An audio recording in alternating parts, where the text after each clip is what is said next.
Ano siya?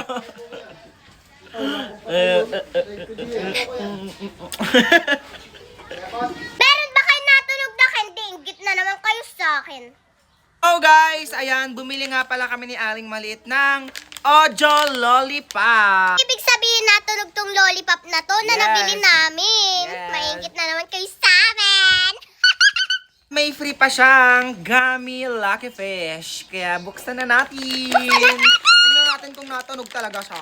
Ito yung packaging niya. Wow, colorful naman ang packaging niya. Oh my God. So, ito yung laman niya. Wow! Ang ganda. Natunog talaga siya. Oh, merong parang speaker sa pinakaloob niya, di ba? Ito nga pala yung pindutan niya. Oh, nasa baba yan. Eh, kasama rin pala siyang panglagay sa tenga. Testing natin guys kung natunog talaga siya. Let's go. Kahit ka pala XP, walang patay. Natunog talaga siya. Galing. Kaya sa gusto mag-check out nitong Ojo Lollipop, ayon, ililink na lang namin ni Aling Maliit sa Yellow Basket. Kaya mag-check out na rin kayo habang maaga pa.